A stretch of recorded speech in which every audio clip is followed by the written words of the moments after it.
Marc Richardson was dying. An assailant had just killed his wife Debra, and Marc knew he had but a few seconds left. "Why?" he asked the young man with the knife. "Because you treat your daughter like shit. She wanted it this way." The killer watched Marc draw his last breath. Then he went up the basement stairs to join Marc and Debra's daughter, Jasmine.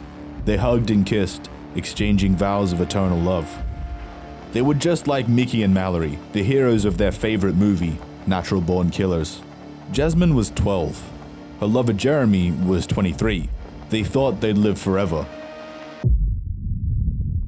Jasmine used to be your average girl.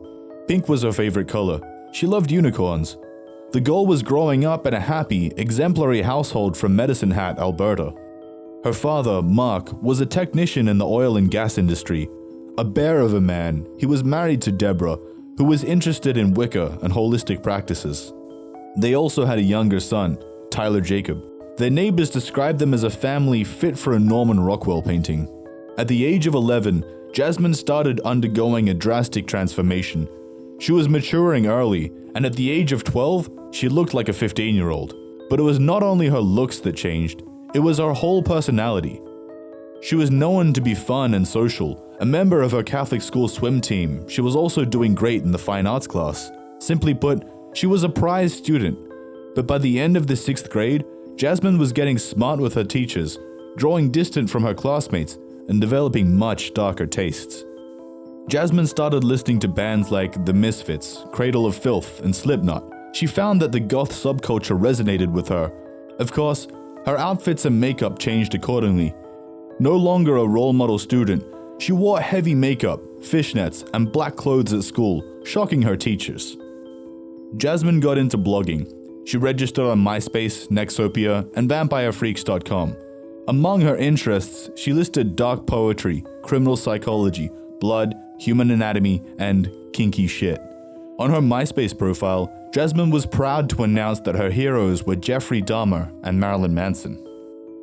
It was at a punk concert that she met Jeremy Steinke, a 23-year-old with a vial of blood on his neck. Jeremy's childhood wasn't as bright as Jasmine's. He lived in a trailer park with his mother, Jacqueline, who was an alcoholic. Her drinking problem was so severe she'd go on binges, leaving her small kid unattended for a week at a time. Later, it was speculated if Jeremy was suffering from fetal alcohol syndrome, a condition that causes brain damage and growth problems. The situation at school was hardly better. Jeremy wasn't the sharpest tool in the shed and was targeted by bullies. Jeremy Steinke, they called him. At 13, he was diagnosed with depression and ADHD to boot. His life was so miserable, he attempted to hang himself. Trying to escape the horrible reality, Jeremy turned to drugs and alcohol. Seething with teenage angst, he cut his arms, leaving multiple scars. At the age of 15, he got so drunk he blacked out in the cold and was hospitalized with hypothermia. He was smoking marijuana and drinking daily. He continuously said to me he wished he was dead, wished he was never born. At about 22, Steinke adopted a goth lifestyle. He started wearing makeup, fishnets on his arms, and neoprene face masks. He hung out at a local mall with kids much younger than him. They found Jeremy very chill, sweet, generous. Not only was he older, but he also told tall tales about being a 300-year-old werewolf and getting to love the taste of blood as early as 13. Preteen girls loved the mystery about him, and yeah, he had a car and could buy alcohol for them. Jasmine met Jeremy at a punk concert, and subsequently, they added each other on social media. On February 5, 2006, Jeremy asked her out, and very soon, they were actively dating. Their relationship thrived. Jeremy often called Jasmine to serenade her with the songs he wrote for her. I felt really flattered and loved. He was really romantic. He told me he loved me all the time. I was falling in love with him. Nobody seemed to approve of their relationship. Jeremy was not just twice her senior, Jasmine was underage, but the couple didn't seem to care. More than that, the hostility of their friends only made them grow closer together. It was them against the world, and they relished the feeling. Meanwhile, Jasmine's parents weren't ecstatic about the shift in their daughter's personality and the crowd she was hanging out with. She was getting phone calls from older guys, some as old as 19. Her grades were slipping too. Little did the parents know that Jasmine often sneaked out to see Jeremy. One night, Jasmine was supposed to babysit her brother Jacob, but instead, she slipped out to meet Jeremy at a gas station. Scared and alone, Jacob called his parents. Jasmine was grounded. She couldn't go out, but it wasn't the end of the world. She continued to communicate with Jeremy online. From Soul Eater to Runaway Devil. You're a sight for sore eyes, and I miss you more than killing people. Can we get together and kill people together? Wrote Jeremy. Jasmine's prompt reply was, From Runaway Devil to Soul Eater. Killing people sounds like fun, and yes we shall. I miss you too a large amount that cannot be contained in mere words. I love you. With Jasmine's odd behavior persisting, her parents looked into her internet activity. Shocked by her creepy pages and the subjects she discussed with people just as weird, they disconnected her PC from the web. To mend the growing rift between them, they turned to family counseling. It seemed to have worked. Feeling that their daughter was coming back to them, Marc and Debra decided to make a gesture of their goodwill. They allowed her to go to a concert. Marc and Debra were cool parents. They both rode bikes. They could understand their daughter's rebellious spirit. The thing was that they had to come along too. Sometime during the show, Marc and Debra lost sight of Jasmine. Soon, they found her in the venue's alley, kissing with a grown man. Of course, it was Jeremy. Spooked, he ran away, leaving his beloved in the hands of her fuming parents. Marc and Debra had had enough. They confiscated Jasmine's PC and her music, and she was stripped of all of her privileges. Still, Jasmine continued communicating with Jeremy using school library computers. Date March 20, 2006, From Runaway Devil to Soul Eater. So I have this plan. It begins with me killing them and ends with me living with you. So are we set?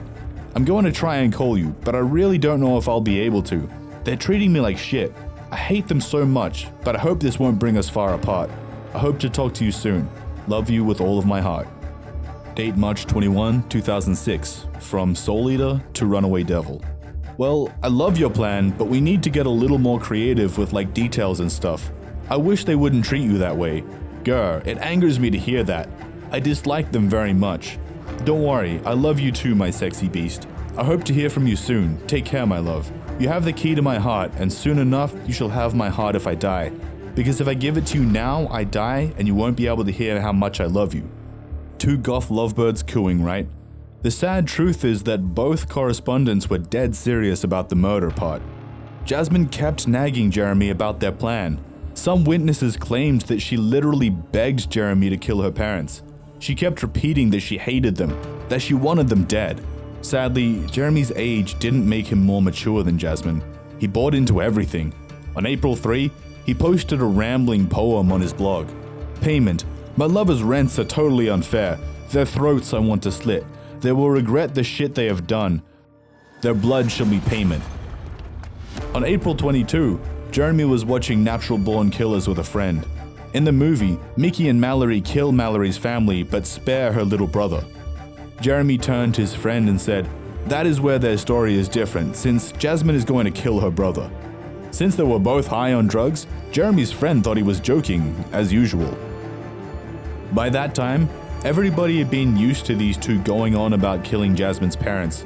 Jeremy went as far as to ask several of his friends to help them do it, but he was just waved off as crazy Jeremy being himself. At 3 a.m., Jeremy goes to his drug dealer's house. He snorts 6 lines of coke and polishes it off with vodka and a vampire brand wine. Then, doped out of his mind, he proceeds to Jasmine's house. On his way, he stops to buy chewing gum. See, Jasmine didn't approve of him smelling of tobacco. At 4 a.m., Jeremy threw a pine cone in Jasmine's window to let her know he'd arrived. She went down and opened a basement window. While entering, Jeremy caused quite a ruckus, which woke up Debra.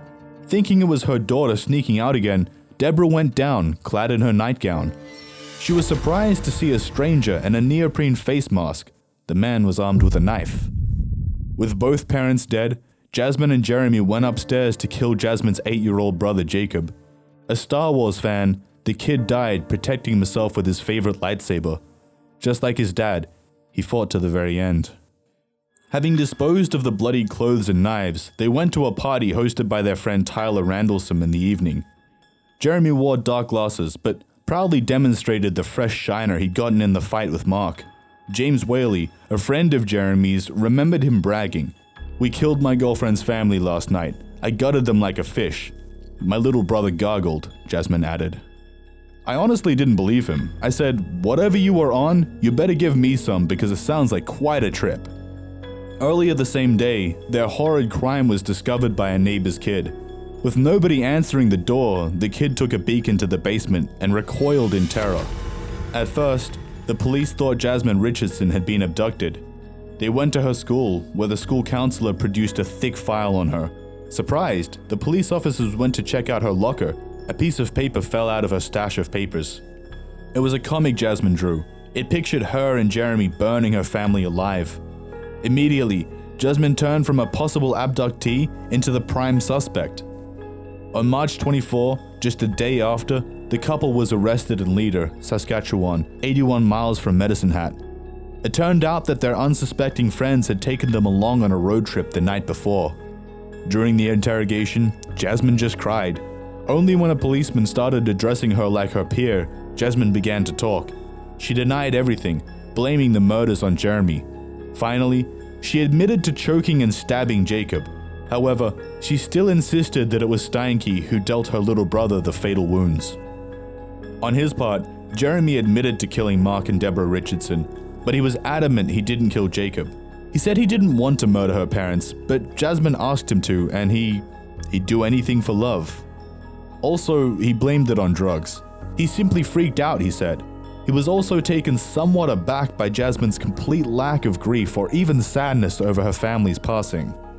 All the while, Jeremy and Jasmine exchanged love notes, going as far as to brag about their crimes and agreeing to marry each other. "My lawyer tells me we're legends."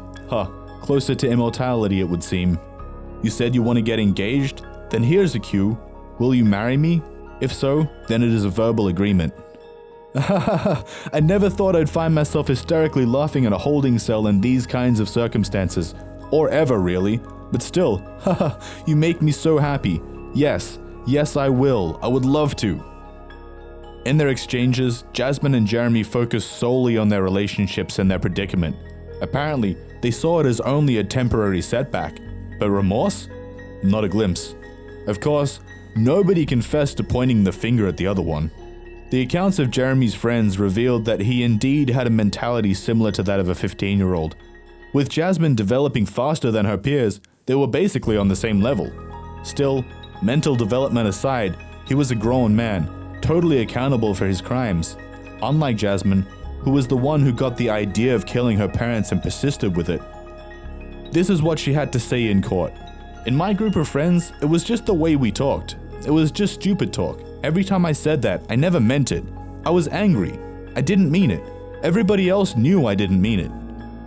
On November 8, 2007, she was sentenced to the maximum 10-year sentence allowed by the Youth Criminal Justice Act. She served 4 years of her sentence in a psychiatric hospital and then was released back into society for 4.5 years of court-ordered supervision. As of now, Jasmine's record has been expunged, and she lives somewhere in Canada under a different name. Rumor has it that she's working with children. On December 15, 2008, Steinke got 3 life sentences, 1 for each first-degree murder. His defense lawyer, Alan Hepner, argued that Steinke was in an alcohol and drug-fueled haze when he did it, but Steinke had too big a mouth. He bragged too much, to his friends and to an undercover policeman he was riding with to one of the court hearings. "You ever watch the movie Natural Born Killers? I think that's the best love story of all time," he said to the policeman. He will be eligible for parole after serving 25 years. Did Jasmine even visit Jeremy in prison? Did she ever write to him? Or did the whole affair leave her system along with her teenage angst?